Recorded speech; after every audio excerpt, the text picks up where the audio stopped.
And my dear friends, तो आज हम इस वीडियो में आपको बताएंगे 2.3 के कुछ क्वेश्चंस। 2.3 के क्वेश्चंस हम इस वीडियो में करेंगे, लेकिन उसको करने से पहले फंक्शंस की थोड़ा सा रिवीजन हमको जरूरी है।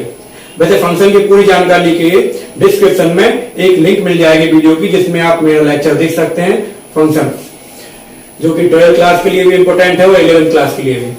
तो सबसे पहले हम ये समझते हैं कि फंक्शन होता क्या है, ठीक है ना, तभी हम इसके क्वेश्चंस कर पाएंगे। फंक्शन क्या है? फंक्शन एक तरह का रिलेशन होता है जिसमें कि एक सेट के जितने भी एलिमेंट हैं, सेट ए में जितने भी एलिमेंट हैं, उन सब के लिए दूसरे सेट बी में सिर्फ और सिर्फ एक ही इमेज होना चाहिए, तभी क्या कहलाएगा? वो फंक्शन कहलाएगा। Otherwise that is relation.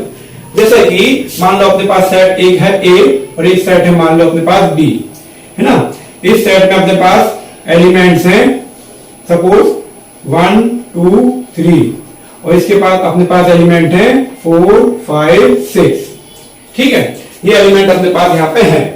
तो यहां से ए से बी में फंक्शन जिसको मैंने एफ डिफाइन कर दिया, अगर मैं 1 के लिए देखता हूं तो मेरे को मान लो 4 मिलता है, 2 के लिए मान लो मेरे को 5 मिलता है और 3 के लिए मेरे को 6 मिलता है। तो मैं देख रहा हूं कि अगर हर एक एलिमेंट के लिए मेरे को सिर्फ और सिर्फ एक ही एलिमेंट मिल रहा है, ठीक है ना। ऐसा भी हो सकता है कि मेरे को 2 के लिए भी क्या मिल जाए, 2 के लिए 5 मिल रहा है। ऐसा भी हो सकता है कि 2 के लिए 4 मिल जाए। ऐसा भी हो सकता है कि 3 के लिए भी 4 मिल जाए, ठीक है ना, और ये 5 और 6 छूट जाए। सब भी क्या है? ये फंक्शन है। क्यों? क्योंकि हमारी डेफिनेशन ये है कि सेट ए के सारे एलिमेंट के लिए सेट बी में सिर्फ और सिर्फ एक एलिमेंट होना चाहिए। देखो आप 1 के लिए भी एक ही एलिमेंट है 4, 2 के लिए भी एक ही एलिमेंट है 4 और 3 के लिए भी एक ही एलिमेंट है 4, ठीक है ना। अब ये भले अलग अलग भी हो सकते हैं और एक सेम एलिमेंट भी हो सकता है सबके लिए। बस ये नहीं हो सकता कि 1 के लिए 4 भी हो जाए और 1 के लिए 5 भी हो जाए। तो दिस इज फंक्शन। और रिलेशन क्या होता है? रिलेशन ये होता है कि भाई 1 के लिए 4 भी हो सकता है, 1 के लिए 5 भी हो सकता है, 2 के लिए 5 भी हो सकता है, 2 के लिए 6 भी हो सकता है। मतलब एक से ज्यादा उसके लिए एलिमेंट हो सकते हैं, ठीक है ना। जैसे कि मान लो पापा घर में कंप्यूटर लेके आया, भैया 3 भाई बहन है, वो कंप्यूटर सबके लिए है ना। मतलब ये छोटा भैया जो है वो भी चला सकता है, बड़ी बहन जो है वो भी चला सकता है, बीच वाला बच्चा जो है वो भी उस कंप्यूटर को चला सकता है। तीनों के लिए है वो, ठीक है ना। लेकिन मान लो कि भाई 2 चीज लेके आ रहा है 2 बच्चों के लिए, या 3 चीज लेके आ रहा है, क्या कि भाई सबसे बड़े के लिए लेके आ रहा है कंप्यूटर, या सबसे बड़े के लिए लेके आ रहा है मोबाइल, वो ये मोबाइल चलाएगा, वो कुछ नहीं चलाएगा। जो बीच वाले के लिए लेके आ रहा है कंप्यूटर, तो वो कंप्यूटर के अलावा मोबाइल से हाथ नहीं लगाएगा। और किसी के लिए लेके आ रहा है मोटरसाइकिल, भैया तू मोटरसाइकिल चलाएगा, खत्म बात है। तो सबके लिए एक एक एलिमेंट हो गया, ठीक है ना। तो दिस इज फंक्शन। अगर हमने स्पेसिफाई कर दिया कि सबके लिए एक एक चीजें हैं, ठीक है ना। अब भाई आपस में भाई बहन का रिलेशन है कि चल मैं कंप्यूटर चला रहा हूं, मैं बाइक चला लूं, तो दैट इज रिलेशन, ठीक है ना। तो फंक्शन की डेफिनेशन ये आ गई। अब यहाँ पे कुछ फंक्शन के टाइप होते हैं, जैसे मॉडुलर, ये प्री डिफाइंड फंक्शन है कुछ, जैसे modular function, greatest integer function, signum function, constant function, identity function. इन सबको ड्रिल में पढ़ने के लिए आपको मेरी वीडियो देखना होगी और डिस्क्रिप्शन में जिसकी लिंक मैं आपको दे देता हूं, उसको आप जाके देखें, पूरा आपको मिलेगा, जो कि 12th क्लास के लिए और 11th क्लास के लिए भी इंपोर्टेंट है। और आप वीडियो को सब्सक्राइब करना ना भूलें अभी, ठीक है ना। तो आइए अपन आते हैं एक्सरसाइज 2.3 पर। इसमें हम देखेंगे क्वेश्चंस कैसे करना है, डोमेन रेंज कैसे निकालना है और फंक्शन की वैल्यू पर्टिकुलर पॉइंट पर कैसे निकालना है। इसको आप नोट कर सकते हैं वीडियो को पॉज करके। एक्सरसाइज 2.3 का पहला क्वेश्चन यहाँ पे लिखा है, आप देख सकते हैं, which of the following relations are function. मतलब कि रिलेशन जो होते हैं फंक्शन भी होते हैं, है ना। कुछ रिलेशन फंक्शन होते हैं। तो फंक्शन की डेफिनेशन ये है कि स्पेसिफिक रिलेशन, मतलब फंक्शन एक रिलेशन है। गिव रीजंस, है ना, कौन से रिलेशन फंक्शन है उसका रीजन भी देना यदि है तो। If it is a function, यदि ये फंक्शन है तो determine its domain and range. तो डोमेन और रेंज की रेंज निकालो, ठीक है। अच्छा, फंक्शन को अपन एक चीज और बोलते हैं, मैपिंग। फंक्शन को क्या बोलते हैं अपन? मैपिंग। इसको अपन मैपिंग भी बोलते हैं, याद रखें आप लोग, मैपिंग बोला जाता है इसको। तो जैसे कि आप देख रहे हैं कि एक रिलेशन लिखा हुआ है, अपन को चेक करना है कि ये रिलेशन फंक्शन है क्या, ठीक है ना। तो चेक करने के लिए आप क्या करो, 2 को देखो। 2 के लिए क्या है, मैं यहाँ पे आपको मैपिंग से बताता हूं। ये जो मैं यहाँ पे बना रहा हूं, ये एफ मैप कर दिया यहां से यहाँ पे, इसको अपन एरो डायग्राम भी बोलते हैं, ठीक है ना। क्या बोलते हैं? Arrow diagram. इस सेट में मैं पहले एलिमेंट लिखूंगा, जैसे 2 5 8 2 5 8 11 14 एंड 17। 14 एंड 17 और उसमें दूसरे एलिमेंट तो 1 फिर अगला ही 1 सेमी एलिमेंट है तो इसको एक ही बार लिखो, ठीक है। अब इसमें है कि 2 रखने पर क्या मिल रहा है 1, इसका मतलब यही होता है ना, इस एलिमेंट को रखने पर ये एलिमेंट मिल रहा है, इसका मतलब यही होता है। अगर नहीं मालूम है तो याद रख लो कि ये जो पेयर होता है, इस पेयर का मतलब ये है कि फंक्शन में अपन ने ये वाली वैल्यू रखी और ये मिल गई, चाहे वो फंक्शन हो चाहे रिलेशन, पहली वैल्यू रखने पर दूसरी वैल्यू मिलती है, ठीक है ना। जैसे कि मान लो अपने पास एफ एक्स ये फंक्शन है, y equal to f x equal to y मान लो, यहाँ पे जो वैल्यू रखेंगे वो मिलेगी अपन को। जैसे कि इसका मतलब यही हुआ कि यहाँ पे 2 रखने पर 1 मिलता है, ठीक है ना। अगर ये नहीं मालूम है तो बिल्कुल नोट कर लो। 2 रखने पर अपन क्या मिला 1, 5 रखने पर अपन को क्या मिला 1, 8 रखने पर अपन को क्या मिला 1, 11 रखने पर अपन को क्या मिला 1, 14 रखने पर अपन को क्या मिला 1 और 17 रखने पर क्या मिला अपन को 1। सो डेफिनेशन क्या कहती है फंक्शन की कि हर एक एलिमेंट के लिए दूसरे सेट में एक और एक इमेज होना चाहिए, मतलब एक एलिमेंट ही होना चाहिए। तो 2 के लिए भी सिर्फ और सिर्फ एक ही इमेज है, ठीक है ना। अच्छा एक चीज और, 2 की ये इमेज होती है 1 जो है 2 की इमेज है, ठीक है ना। मतलब पहले एलिमेंट के लिए दूसरे एलिमेंट जो एसोसिएट एलिमेंट है वो दैट इज इमेज, और 1 की 2 जो है वो प्री इमेज है, 1 की 5 जो है वो प्री इमेज है, 1 की 8 जो है पूरी इमेज है, 1 की इतनी सारी प्री इमेज है, ठीक है ना। लेकिन इमेज सिर्फ और सिर्फ एक होना चाहिए हर एक एलिमेंट की इसमें। तो अपन देख रहे हैं कि हर एक एलिमेंट के लिए सिर्फ और सिर्फ एक इमेज है, तो अपन कह सकते हैं कि दिस इज अ फंक्शन, क्योंकि because there is one and only one image for each element of first set। पहले सेट के हर एक एलिमेंट के लिए दूसरे सेट में सिर्फ और सिर्फ एक इमेज है, ठीक है ना। सो नोटेड डाउन। अब इसके बाद आसानी से हो जाएंगे सारे दोनों क्वेश्चन आपके। अब दूसरा क्वेश्चन देखिए, ये लिखा हुआ है रिलेशन, इसमें इसको देखते हैं कि फंक्शन है क्या, ठीक है ना। देखो भैया 2 रखने पर क्या मिल रहा है 1, ठीक है ना। तो अपन ने एक छोटा सा बना लिया है और यहाँ पे बना लिए। पहले एलिमेंट इसमें लिखते हैं, जैसे 2 4 6 8 10 12 14 ना, 10 12 14, ठीक है। और दूसरे जो है एलिमेंट्स वो इसमें लिखते हैं, जैसे 1 2 3 4 5 6 7 तक, 1 2 3 4 5 6 7, ठीक है। यहां से यहां पे रिलेशन 2 रखने पर क्या मिल रहा है हमको 1, 4 रखने पर मिल रहा है 2, 6 रखने पर मिल रहा है 3, इस तरह से आप देखते जाएं। 8 रखने पर 4 मिल रहा है, 10 रखने पर 5 मिल रहा है, 7 रखने पर 6 एंड 40 रखने पर 7। सो यहाँ पहले सेट के एलिमेंट्स के लिए दूसरे सेट में सिर्फ और सिर्फ क्या है एक इमेज है ना। तो एक ही इमेज होना चाहिए फंक्शन होने के लिए, तो दिस इज फंक्शन है ना। इसका रीजन वही रहेगा, yes it is, this is function, because for every element, या फिर इसको बार बार लिखेंगे अपन, लिख देते हैं कोई दिक्कत नहीं है। For every element of first set there is one and only one image in second set, ठीक है ना। तो ये अंडरस्टूड है आपको। तो अब इसको देखो, 2 is the image, 1 is the image of 2, 2 is the image of 4, ठीक है। और ये जो सब हैं इस सेट के होती हैं इमेजेस और इस सेट में होती हैं प्री इमेजेस। जैसे मैं कहूं कि 3 की प्री इमेज क्या है तो 6, मैं कहूं कि भैया 7 की प्री इमेज क्या है तो 14, मैं कहूं 8 की इमेज क्या है तो 4। क्लियर है। तो यहां से इमेज और प्री इमेज पे क्वेश्चंस बन सकते हैं। अगला क्वेश्चन देखें, नीचे लिखा हुआ है 1 और 2, ये 1 और ये 2 एक एलिमेंट इसमें लिख दिए मैंने, और यहाँ पे 3 5, 3 और 5 दूसरे, यहां से यहाँ पे अपन देखते हैं f, 1 रखने को मिल रहा है 3 और 1 रखने को मिल रहा है 5।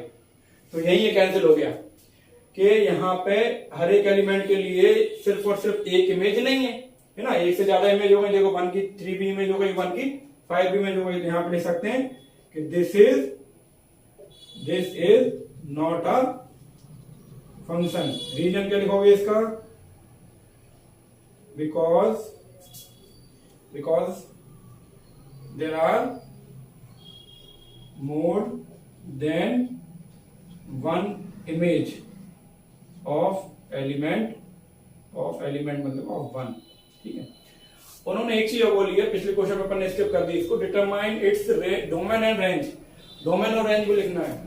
तो इसकी डोमेन क्या हो गई, ऊपर वाले की डोमेन क्या हो जाएगी?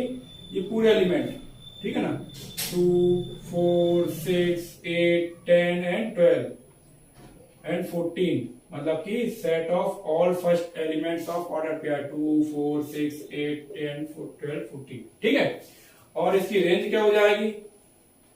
Set of all second elements 1 2 3 4 7 तक, 1 2 3 4 5 6 एंड 7। तो this is range.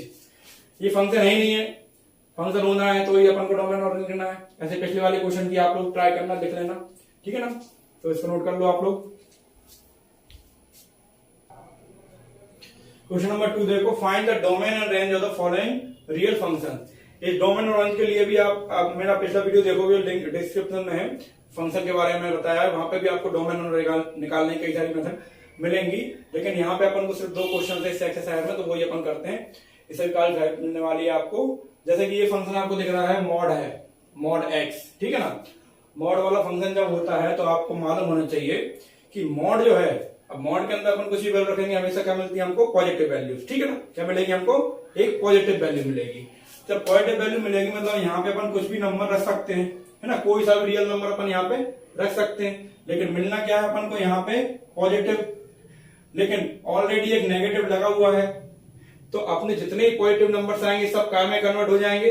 Negative real numbers में। तो यहाँ पे अपन जो वैल्यू रख सकते हैं, कहाँ पे? इधर पे, दैट आर डोमेन, ठीक है ना। तो डोमेन क्या रख सकते हैं अपन? All real numbers. तो क्या हो जाएंगे? All real numbers. और जो मिलेगा अपन को वो क्या मिलेगा यहाँ पे? पॉजिटिव रियल नंबर्स क्या मिलेंगे? मॉड में। लेकिन इस माइनस के कारण क्या बन जाएंगे सब? ये नेगेटिव, ठीक है ना। तो क्या बन जाएंगे? नेगेटिव। तो अपन रख क्या पा रहे हैं यहाँ पे? डोमेन क्या हो रहा है अपना? All real numbers. तो डोमेन हो गया अपना क्या? Domain is all real numbers, जिसको अपन बोलते हैं कैपिटल आर। कैपिटल आर मतलब सेट ऑफ रियल नंबर्स। तो आप इसके लिए मेरे को सेट वाला वीडियो देखें आप, उससे आपको क्लियर रहेगी कि आर फॉर क्या है, एन फॉर क्या है, डब्ल्यू फॉर क्या है, आपको क्लियर होंगी। वैसे आर मतलब रियल नंबर, डब्ल्यू मतलब होल नंबर, एन मतलब नेचुरल नंबर, तो ये सारी चीजें हैं, ठीक है। अब यहाँ पे बात आ रही है रेंज की। तो रेंज क्या हो जाएगी? इन रियल नंबर्स को रखने पर अपन को क्या मिलता है? ये रियल नंबर रखेंगे तो अपन को मॉड मालूम है कि मॉड की रेंज पॉजिटिव रियल नंबर्स होती है। लेकिन अपने पास जो फंक्शन है उसमें आगे नेगेटिव लगा है, वो भी कहाँ नेगेटिव लगा है? मॉड के आगे। तो ये मॉड वाली वैल्यू तो पूरी पॉजिटिव है सारी, लेकिन इसके कारण हो गई वो क्या? नेगेटिव। तो रेंज क्या हो गई अपनी? All negative real numbers. तो आर के ऊपर लग जाएगा नेगेटिव, है ना। इसको अपन ऐसा भी लिख सकते हैं कि माइनस इन्फिनिटी से लेकर plus infinity, this is real number. और ये होता है क्या? 0 से लेके नेगेटिव वाला है ना, तो पूरे नेगेटिव कहां तक? 0 तक। तो 0 से लेके माइनस नेगेटिव इन्फिनिटी तक। तो this is our domain and range. इस फंक्शन की डोमेन और रेंज के बारे में अपन बात करते हैं।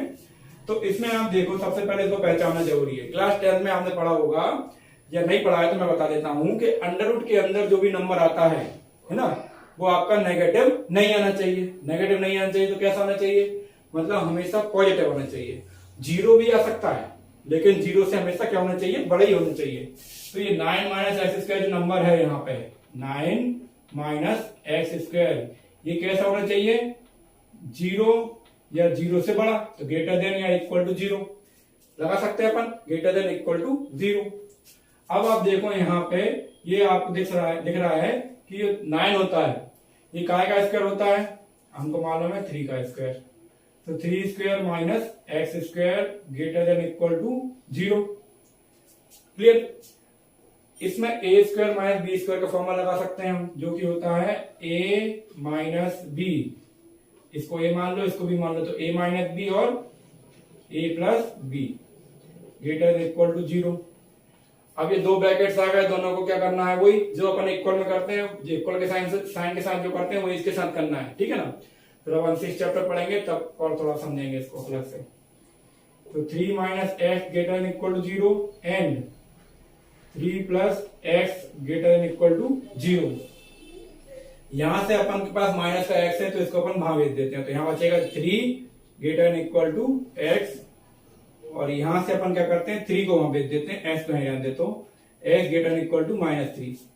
इन दोनों को कंबाइन करके यदि आप देखो तो एक्स जो है अपना क्या आ जाएगा, -3 से बड़ा है, तो अपन पढ़ेंगे x greater than equal to -3 and less than equal to 3। देखो एक्स जो है ग्रेटर देन इक्वल टू -3 और एक्स जो है लेस देन इक्वल टू 3, तो अपना क्या आ गया, ये डोमेन, मतलब -3 से लेकर 3 तक की वैल्यू हम रख सकते हैं। तो इसको अपन लिखेंगे क्या कि डोमेन क्या हो गया हमारा भैया, डोमेन हो गया -3 से 3 तक। अब इसको इंटरवल के फॉर्म में कैसे लिखते हैं, इसके लिए भी आप मेरा फर्स्ट चैप्टर का वीडियो देखें, तो इसको अपन इस तरह से लिख सकते हैं, दिस इज क्लोज इंटरवल, इसमें कि -3 और 3 को इंक्लूड किया जा रहा है, ठीक है। अब अपन बात करते हैं भैया रेंज की। तो रेंज की जब बात करेंगे तो ये जो है -3 से 3, ठीक है ना, जैसे ये नंबर लाइन है यहाँ पे -3 और ये 3। अब मैंने यदि इसमें -3 रख दिया यहाँ पे, ऑब्वियसली वही होता है ना, रेंज क्या होती है, जो रखते जाते हैं उससे मिलता जाता है अपन को, वो रेंज होती है। अगर मैं -3 यहाँ पे रखूंगा तो 9 माइनस -3 का स्क्वायर कितना होता है, 9 माइनस -3, -3 का स्क्वायर क्या होता है 9, ठीक है ना। तो 9 माइनस 9 क्या हो जाएगा 0, तो क्या मिला हमको 0। अब मैं आगे बढ़ता हूं, -2 रखता हूं, तो 9 माइनस -2 का स्क्वायर, -2 का स्क्वायर भी आपको मालूम है कितना होता है 4, तो अंडरवुड के अंदर आ रही है सब वैल्यू, तो 9 माइनस 4 कितना हो गया √5, और √5 आपको मालूम है कितना होता है, √4 होता है 2 और अंडरवुड होता है 9 3, तो 2 और 3 के बीच में इसकी वैल्यू होगी, 2 और 3 के बीच में इसकी वैल्यू होगी, मतलब 0 से बड़ी है, यहाँ कहीं है इसकी वैल्यू 2 और 3 के बीच में लाई कर रही है, ठीक है। फिर अपन रखते हैं भैया -2 के बाद -1, तो -1 रखेंगे तो ये हो जाएगा कितना 1 ही हो जाएगा, √8 हो जाएगा, √8 की वैल्यू भी कहां पे लाई कर रही है 2 और 3 के बीच में, यहीं कहीं आ रही है ये भी, ठीक है। फिर अपन बात करते हैं क्या की -2 -1 तक हो गया, 0 रखेंगे तो 9 माइनस 0 का स्क्वायर, 9 माइनस 0 कितना हो गया 9 माइनस 0 √9 क्या होता है 3, ठीक है। तो अपन कहां से गए अभी, -3 से अपन ने 0 तक की वैल्यू रखी अभी, और अपन को मिल के रहा है 0 से लेकर 3 तक की वैल्यू। अब अपन 0 से आगे बढ़ते हैं, 1 रखते हैं, 1 रखते हैं तो फिर से अपन को √8 मिल जाएगा, यही कहीं 2 रखते हैं तो फिर से अपन को √5 मिल जाएगा, और 3 रखते हैं तो फिर से 0 मिल जाएगा। कहना का मतलब है कि 0 से लेकर 3 तक की वैल्यू मिल रही है ना, तो ये क्या हो गई अपनी रेंज। रेंज कहां से कहां तक मिल रही है, 0 से लेकर 3 तक, तो दिस इज रेंज, जो वैल्यू रखने पर अपन को मिलता है दैट इज रेंज। तो इस टाइप के क्वेश्चन यदि आते हैं तो आपको ऐसे करना है, ठीक है ना। Pause the video and note it down. हाँ देखिए क्वेश्चन दिया है, a function f is defined by fx equal to x minus 5, write down the values of f0, ठीक है ना, बहुत ही सिंपल। fx अपने पास है क्या, fx है, fx लिख लो, fx है 2x माइनस 5। अब यहाँ पे ऐसे 0 है तो यहाँ हर जगह अपन क्या कर देना है 0 कर देना है, जहां जहां x है। तो पहला है आपका f0, तो f0 क्या हो जाएगा, यहाँ पे 0 कर दिया मैंने, ऐसे क्या, 2 इंटू 0 माइनस 5, मतलब 0 माइनस 5, तो इट इज -5। दूसरा देखो f7 मतलब 2 इंटू एक्स कितना जाएगा 7 -5, तो 2 7 जा 14, 14 माइनस 5, 14 में से 5 गए तो कितने बचे 9, ठीक है ना। थर्ड देखो f-3 मतलब ऐसे जाकर रख देना है -3, 2 इंटू -3 -5, जब भी माइनस वाले नंबर का इंटू हो रहा हो तो ब्रैकेट में लगाना। 2 इंटू 3 कितना हो गया 6, लेकिन साइन माइनस का है तो -6 -5 माइनस माइनस प्लस, इसमें बच्चे गलती करते हैं, माइनस माइनस प्लस तो माइनस का 11, माइनस माइनस प्लस होता है और साइन माइनस का आता है, ठीक है ना। तो कितना हो गया माइनस का 11। Pause the video, note it down. Next question देखो। चलिए थर्ड के जैसे question number 4, function T which maps temperature and degree Celsius into degree Fahrenheit. Celsius से फ़ारेनहाइट में चेंज करने का ये फॉर्मूला अपने पास यहाँ पे दिया है। ये दिया हुआ है T0, T-10, 28 एंड मतलब ये 4 क्वेश्चन के सब क्वेश्चन हैं। तो अपन को क्या फाइंड करना है, इसमें अपन को फाइंड आउट करना है T0 की वैल्यू, है ना। क्वेश्चन यही है, मैं एक बार चेक कर लूं। TC, ठीक है, C लिखा है इसमें, F का कोई चक्कर नहीं है। तो T0 TC ये है तो C की जगह क्या रख दें अपन, 0 रख दें, ठीक है ना। तो TC आपके साथ ये लिखा हुआ है, तो T0 निकालना है तो क्या हो जाएगा इसमें, तो T0 हो जाएगा भैया 9/5, C का हो रहा है इंटू मतलब 0 प्लस 35। आपको मालूम है 0 का किसी में इंटू 0 हो जाएगा, तो 0 प्लस 32, 35 बोल दिया मैंने, तो 0 प्लस 32 इज 32, ठीक है। ऐसे ही T28, C की जगह 28 रख देना है, तो इसमें क्या हो जाएगा, T28 बिकम्स 9/5 C इंटू 28 कर दो एंड प्लस 32 इंटू करो 9 का 28 में 5 से डिवाइड कर दें फिर, ठीक है। तो कितना हो जाए देखते हैं, 9 से 5 9 8 जा 72, 72 कैरी 7, 9 2 जा 18, 18 एंड 7 250 और 25 252 है ना। 18 एंड 7 आई थिंक 5 25 ही होगा एंड अपॉन 5 प्लस 32, इसे डिवाइड करो इसको, तो 5 5 जा 25, डिवाइड करना सबको आता होगा।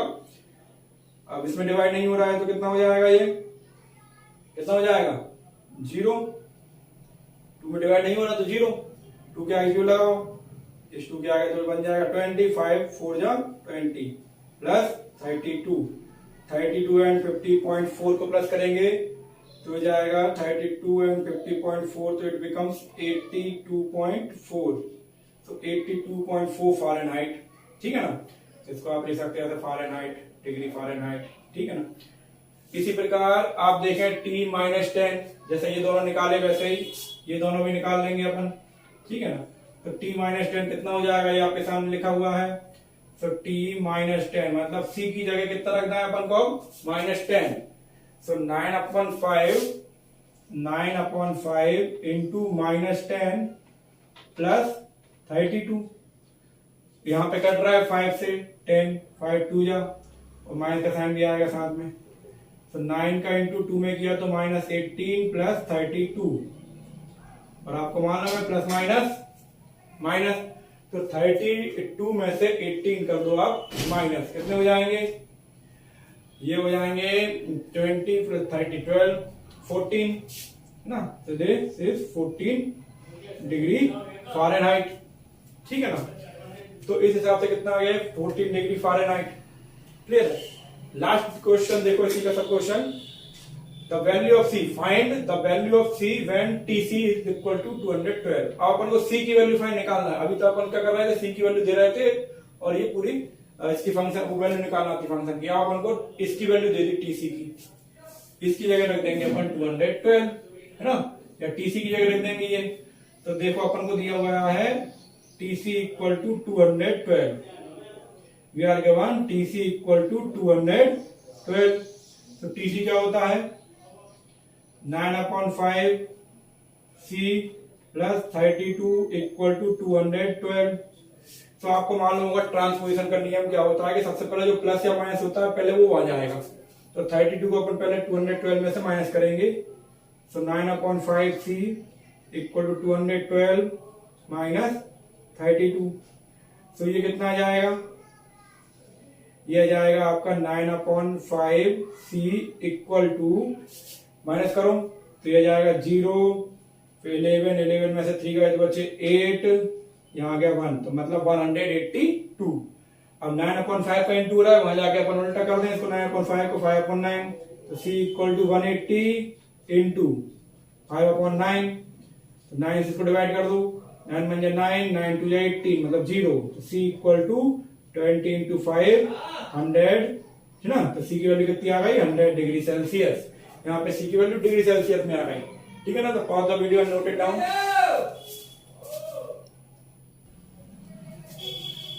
इसमें अपन को निकालना है range, find range of each of the following function. क्या निकालना है अपन को रेंज, रेंज मतलब कि फंक्शन की क्या क्या वैल्यू आ सकती है, कहां से कहां तक वैल्यू उसकी आ सकती है, इसकी रेंज आती है। तो अपन को दिया है कि इस फंक्शन की रेंज हमको निकालना है ना। ये मतलब f(x) ये दिया है 2 माइनस 3x, और बोला है कि x एक रियल नंबर है, मतलब ये डोमेन हो गया कि रियल नंबर में से कोई सा भी x ले सकते हैं, और f की वैल्यू होना चाहिए 0 से बड़ा। तो ये 0 से बड़ी जो चीज लिखी है यही अपन लेके चलते हैं, इसी से आपकी क्या निकलेगी रेंज। क्या बोला है यहाँ पे कि उन्होंने बोला है कि जो है x जो है क्या होना चाहिए greater than 0, x is greater than 0। अपन को करना है ये चीज लेके आना है, x दे दिया, अपन को लेके आना है 2 माइनस 3x। क्या लेके आना है 2 माइनस 3x, ठीक है। अगर ऐसा कर दूं मैं, कैसा कि इस x को वहां ले जाऊं, 0 को यहां ले आऊं, उल्टा हो जाएगा ना, मतलब x वहां जाके माइनस का हो जाएगा, और 0 तो याद है 0 रहेगा यहाँ पे। तो इसको ऐसा लिख सकते हैं क्या अपन 0 x वहां जाके माइनस का हो जाएगा, 0 माइनस x, ठीक है। ये अपना अभी क्या था x था यहाँ पे, ये अपन ने क्या बना लिया माइनस का। या फिर एक काम और कर सकते हो आप, क्या कि इसके लिए आपको ध्यान ये रखना होगा कि जब भी अपन किसी माइनस वाले नंबर का इनटू करते हैं अदर देन इक्वल, इक्वल के अलावा कोई सा भी साइन होता है ग्रेटर देन लेस देन, अगर अपन माइनस वाले नंबर का इनटू या डिवाइड करते हैं तो ये वाला जो साइन है क्या हो जाता है जस्ट रिवर्स हो जाता है, मतलब लेस देन है तो ग्रेटर बन जाएगा, ग्रेटर देन है तो लेस देन बन जाएगा, ठीक है ना। तो जैसे कि मैंने किया इसमें इनटू कर दिया, यहाँ पे कितना है मेरे पास -3, तो मैं क्या करूंगा -3 का मल्टीप्लाई कर दूं इसमें, ये हो जाएगा -3x। तो ये जो नंबर है ये क्या हो जाएगा जस्ट उल्टा, मतलब रिवर्स हो जाएगा। अभी ग्रेटर देन था, अब हो जाएगा लेस देन 0, 0 में किसी का भी इंटू करो 0 रहेगा, ठीक है। अब इतना बन गया अपने पास। अब मेरे को 2 और चाहिए, तो मैं क्या करूं दोनों तरफ 2 प्लस कर दूं, तो यहां भी 2 प्लस करूंगा तो ये बनेगा 2 माइनस 3x, यहाँ 0 में 2 प्लस करूंगा तो 0 प्लस 2 बन जाएगा 2। तो कुल मिला के अपना फंक्शन बन गया ये 2 माइनस 3x लेस देन 2, और 2 माइनस 3x आप देख रहे हो क्या है, ये 2 माइनस 3x f(x) है। तो इसका मतलब हो गया कि f(x) की वैल्यू जो है कितनी होना चाहिए 2 से छोटी। तो ये इसकी रेंज आ गई, रेंज क्या आ गई कि f(x) की वैल्यू 2 से छोटी आना चाहिए। तो रेंज क्या हो जाएगी इसकी 2 से छोटी, कहां तक छोटी, मतलब इनफाइनाइट तक हो सकती है। तो इसकी रेंज क्या हो गई -∞ से लेकर 2 तक, मतलब ज्यादा ज्यादा इसकी वैल्यू कितनी आ सकती है 2 भी नहीं आ सकती, 2 से कम ही आ सकती, मतलब 1.999 तक आ सकती है, लेकिन 2 नहीं आ सकती। This is range. इसी तरह की चीज इसमें पकड़ना है कि x एक रियल नंबर है और फंक्शन हमको दिया है ये, इसकी रेंज निकालना है। डोमेन तो मालूम है कि यहाँ पे जो भी नंबर रखेंगे दैट इज डोमेन, लेकिन ये जो फंक्शन की डेफिनेशन देते हैं अपन को डिफाइन करते हैं, इसको अपन को पकड़ के चलना होता है। तो यहाँ पे आप देख रहे हो कि x² है, और आपको मालूम है कि x² जो है हमेशा कैसा होता है, ये x² हमेशा पॉजिटिव होता है। पॉजिटिव का मतलब हमेशा जब भी बोलूंगा ग्रेटर देन 0, तो यहाँ पे चाहे ऐसी जगह माइनस का नंबर रखेंगे चाहे प्लस का नंबर, हमेशा x² अपन को क्या मिलना है पॉजिटिव मिलना है। तो इसका मतलब ये हुआ कि x² जो है ऑलवेज क्या हो जाएगा ग्रेटर देन और इक्वल टू 0, मतलब 0 के बराबर भी हो सकता है 0 रखेंगे तो, और इक्वल टू ग्रेटर देन 0 या 0 से बड़ा। x² is always greater than equal to 0। अब यहाँ पे मेरे को 2 भी चाहिए, तो इसमें 2 प्लस कर दूं, यहाँ 2 प्लस करूंगा तो यहाँ भी 2 प्लस होगा, तो it becomes x² plus 2 greater than equal to 0।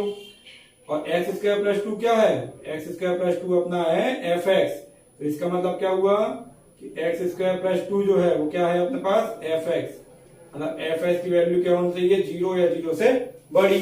तो अपनी रेंज क्या आ गई 0 या 0 से बड़ी, मतलब कि f(x) की रेंज आ गई 0 या 0 से बड़ा, मतलब 0 से बड़ा कितना भी हो सकता है, सॉरी 0 बोल रहा था मैं, 2 प्लस किया ना तो 2 यहाँ पे ही तो प्लस होगा, तो 0 प्लस 2 कितना हो जाएगा 2। तो फंक्शन जो है अपना कितना आ रहा है 2 या 2 से ज्यादा, तो इसकी लोएस्ट वैल्यू कितनी हो सकती है 2 या फिर 2 से ज्यादा, ठीक है ना। 2 से ज्यादा मतलब इनफाइनाइट, कुछ भी हो सकती है। रख के देखो आप, जैसे मैंने कहा 0 रखो तो 0 रखोगे तो 2 मिलेगा, -1 रखोगे तो -1 का स्क्वायर 1 प्लस 2, मतलब 2 से कम तो आ नहीं रहा, 2 या 2 से ज्यादा ही आ रहा है, तो रेंज क्या होगी 2 से लेके इंफिनिटी। ठीक है, अब यहाँ पे आप देख रहे हो जो वैल्यू रख रहे हो वही वैल्यू मिल रही है। और x क्या है, रियल नंबर, रियल नंबर रखोगे रियल नंबर ही मिलेगा, डोमेन भी रियल नंबर है और रेंज भी क्या है, रियल नंबर, तो इसमें तो कुछ करना ही नहीं है, this is all real numbers. ठीक है ना, आर मतलब कि सेट ऑफ रियल नंबर्स, चाहे 0 हो चाहे -1 हो चाहे कुछ भी हो।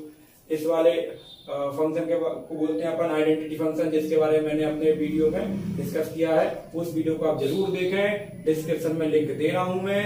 अगर आपने वीडियो सब्सक्राइब नहीं किया है तो सब्सक्राइब करना ना भूलें, लाइक करें और अच्छा लगे तो कमेंट जरूर करें, अपने फ्रेंड्स को भी शेयर करें।